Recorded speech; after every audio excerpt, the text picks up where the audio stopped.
আমার কিন্তু বাগান চচ্চড়ি রেডি।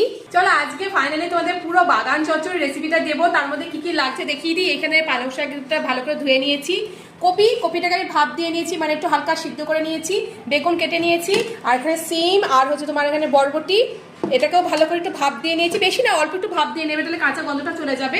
আর এইখানে শুরু রয়েছে আলু, পেঁপে, গাজর আর হচ্ছে মূলো, এগুলোকেও আমি একটু হালকা করে ভাপ দিয়ে নিয়েছি। চলো এবার রান্নাটা শুরু করা যাক। আর তার সাথে লাগবে বড়ি।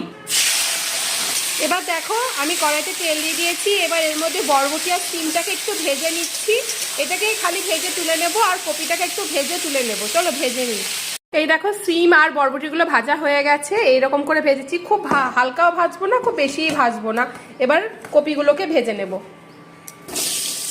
আর এই দেখো কপিগুলো আমার ভাজা হয়ে গেছে। কিছুটা বড়িও আমি ভেজে নিচ্ছি। এই দেখো কড়াইতে আমি এবার তেল দিয়ে দিয়েছি। এবার দেবো 5 ফোড়ন, শুকনো লঙ্কা, তেজপাতা, তারপরে দেবো কয়েকটা কাঁচা লঙ্কা। সেরা কাঁচা লঙ্কা দিয়ে ভালো করে নেড়ে নেব। এরপর এর মধ্যে এই ভাপ দিয়ে রাখা সবজিগুলো সব দিয়ে দেবো। এই দেখো সব দিয়ে দিলাম। তোমরা চাইলে এর মধ্যে আরও সবজি দিতে পারো, বিনস দিতে পারো, মিষ্টি কুমড়ো দিতে পারো, ওলকপি দিতে পারো। তবে আমার কাছে যেই যে সবজিগুলো ছিল সেইগুলো দিয়েই করছি। চলো এর মধ্যে এবার নুন হলুদ দিয়ে এটাকে ভালো করে ভাজবো।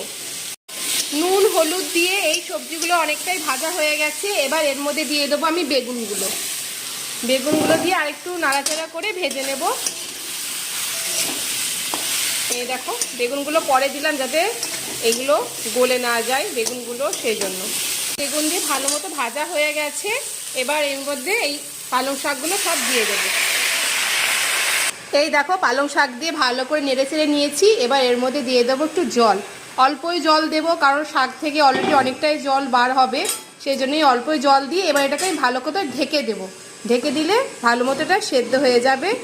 দেখো সবজি থেকে কতটা জল বেরিয়েছে, আর সবজিগুলো সব সিদ্ধও হয়ে গেছে।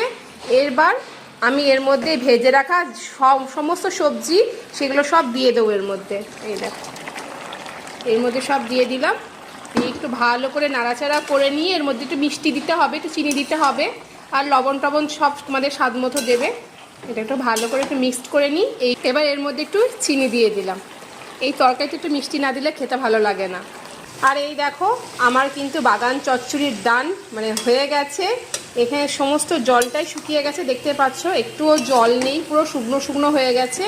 এবার এটাকে নামিয়ে নেব। চলো বাগান চচ্চড়ি কিন্তু রেডি হয়ে গেছে। তোমরাও বাড়িতে ট্রাই করে দেখো, ঠিক আছে? কেমন লাগলো জানিও। ওকে, টাটা।